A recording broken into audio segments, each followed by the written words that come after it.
Just like I said in the previous video I just put out on this channel about Beyonce, there are some artists that are just so hard to capture in few words and describe their career in a short amount of time because of how impactful and monumental they have been in the music industry.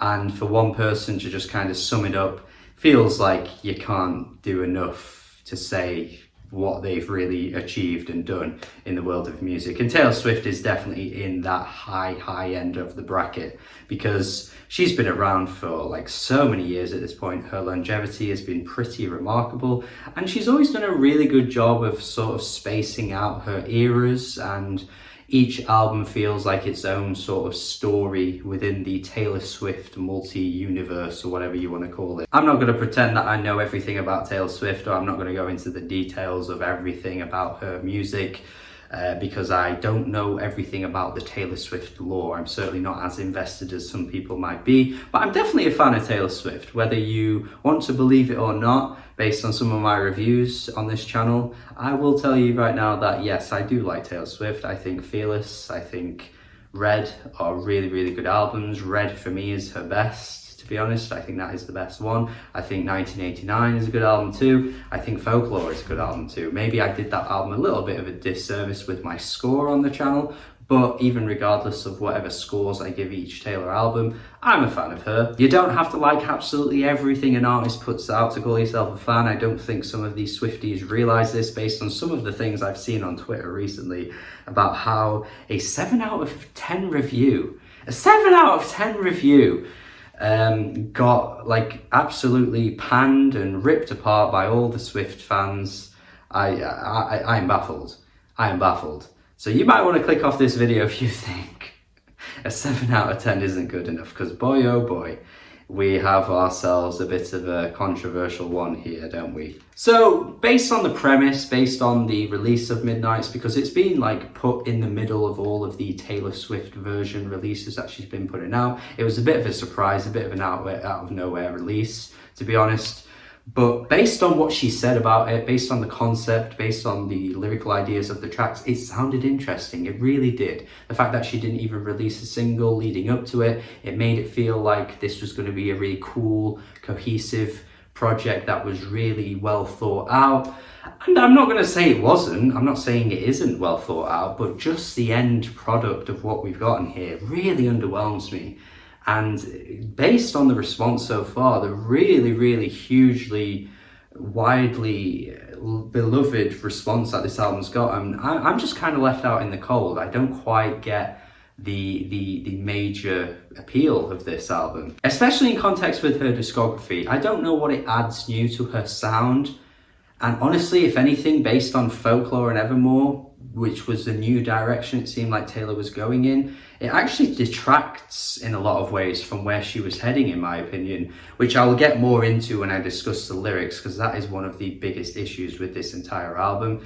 But yeah, I'm struggling with this one. I really don't feel like we've gotten anything we haven't heard before from her generally, and the overall sound of this album isn't very striking, isn't very engaging either to me. I think it starts really well, actually. I think it really does. I think Lavender Haze is by far the strongest highlight for me on this album. I think there's a real crunch to the drums on this track. I think the synths sound really good as well. I think Taylor's voice is really fantastic. The way she keeps those high notes on the chorus, I think she sounds really good there. And it gives the track a little bit of like an edgy sound to it, but it's not too edgy or anything like that to make it feel like, you know, a super dark song. But it's just got a nice amount of bite to it that I think so many of the rest of the tracks like. The album totally blueballs me after this track. I'm thinking we're going to get songs like this, and then it gets immediately sucked out of the song Maroon. You know, everything that the first track had, it's like Maroon's just sucking that all away, and you just get this really hollow sounding song that doesn't really interest me at all. The slow, tepid pace of the song does not do Taylor any favors, I don't think. It makes everything sound really like spaced out in a not good way, to be honest. Like, there are artists out there that can space out and make sparse sounding music with this sort of like slow movement. Ichiko Aoba is a good example, but like this track just doesn't have any of the features that make a song like that worthwhile. Snow on the Beach, exactly the same. Like, really, really uninteresting and an uninspired song. You can really immediately tell that Lana Del Rey is on this song. I know there's been a lot of memes about how you can't hear her singing on this track, but the influence of Lana Del Rey lives on through this track. You cannot tell me that isn't true at all, because the sort of like slow pace, the kind of like whispery and airy fairiness to it is just so like living within this song. And while yes, Lana may not massively feature as a vocal presence on this track, she really lets her influence come through, and sadly, not the good influence, not when Lana was making good music, because this is just really boring. And this is where we have to start talking about the lyrics, I'm afraid, because this track is one of the worst offenders for the poor lyricism across this album for me. The idea of having snow on the beach is like this whole profound thing that isn't really profound at all, and the lyrics just don't really sound that great. And this happens so much on this album, man. There's something about this album that feels quite calculated to me. I feel like so many of these lyrics are supposed to be like, you know, screenshotted to be posted around social media, perhaps used in TikTok snips and stuff like that because of how relatable they are. But honestly, the lack of invention going behind these lyrics just feels really disappointing, because the last thing I wanted was for Taylor Swift to circle back around to her old habits with her writing. I thought we ditched some of that, most of that in fact, with her new approach with Folklore and Evermore. I thought the writing across both those albums was honestly really quite good, and some of her best ever. And now we've circled back to like Reputation days. Got anti-hero, man, right? With the whole, hi, it's me, I'm the problem, it's me, at tea time everybody agrees, which is a pretty bad line in its own right anyway, but the actual rhyming like lines that she uses are just so basic as well. Like, just the whole Reputation aura of this track, and quite a few other tracks as well, where it seems like, again, she's just slipping back into old habits, like talking about how she's perceived by the media or perceived by other people. I just think she's better than this. She doesn't need to write about these tracks. I think it never comes off very well. And if it weren't for that, like on its own, the actual rest of the song isn't written that well either, with the whole like sexy baby line, which just stands out really badly. I mean, I know it's been taken out of context and it doesn't mean what it says, but doesn't make it a good line. You do realize that, right? Like, it isn't a good line. And then the whole, oh god, this one. When my depression works a graveyard shift, all of the people I've ghosted stand in the room. This again, man, like, oh god. If you can relate to this, that probably means you just ghost people all the time. And oh god. Again, lines like that just feel really like targeted towards her fan base. You know, it's like baiting them into posting that on social media and things like that. It just feels really calculated to me. Like, she's a better writer than this. And if it weren't just this one track and Snow on the Beach, which again are really poorly written tracks, she continues this with Question. And I think like this idea could have been interesting, but the actual like question she asks, when it hits that point, when it's like, can I ask you a question? I'm like, okay, what's she gonna ask? Is she gonna ask a really cool thing? And then she talks about how, like, have you ever been in a crowded room and someone kisses you and everyone's wondering what the hell you're doing, but then 15 seconds later, everybody claps. Ah, it's a beautiful moment. We all decide to clap now. The whole everybody claps thing always makes me laugh, man. Every time this chorus hits, I laugh because I know what's coming.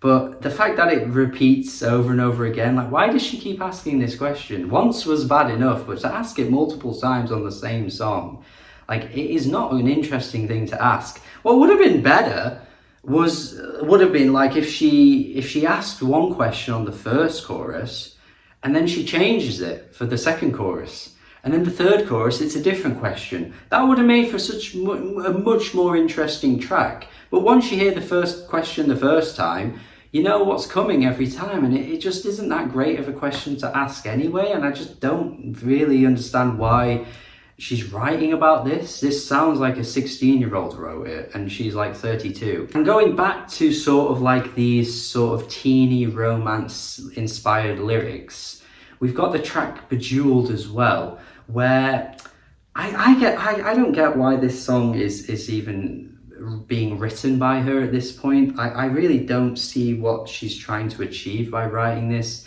Maybe again for the relatability factor of her fans, and maybe younger girls that will hear a song like this and feel confidence boosted by the lyrics of, you know, how you walk into a room and you shimmer everything and everyone's dazzled by you.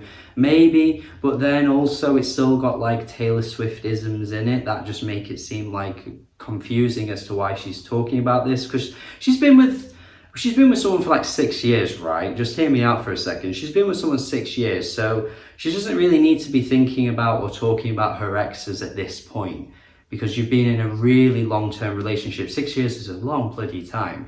So going back to like what, at least 7, 8 years ago, and talking about how you were with someone who treated you badly, and you were asked if you were with someone and you're like, oh, I can't remember if I'm with anyone or not. I just find this whole idea a bit odd. Like, why is she writing about this still? Like, I get the idea of the song of like, you know, I guess being with someone who isn't treating you well and you're just trying to remind them how you dazzle everyone every time you open the room. I get all that, but I just don't know why it's here and why it's like, what it's even attempting to achieve, really. I don't know, it just feels like a backward step into the old Taylor Swift days where she's always talking about the exes in a pretty immature way as well. I mean, again, if the writing was better, I would maybe excuse it, but what's this bloody line? Don't put me in the basement when I want the penthouse of your heart.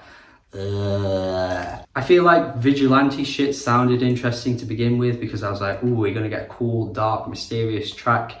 And it opens with the line, draw the cat eye sharp enough to kill a man. What Tumblr bullshit is this, man? I also don't really buy into Taylor Swift being on any vigilante shit. Her character doesn't fit that as well. Again, going back to Reputation, maybe all the parallels to Reputation are just reminding me of the fact that I don't like that album, and if anything reminds me of that album, I'm probably not going to like this album as well.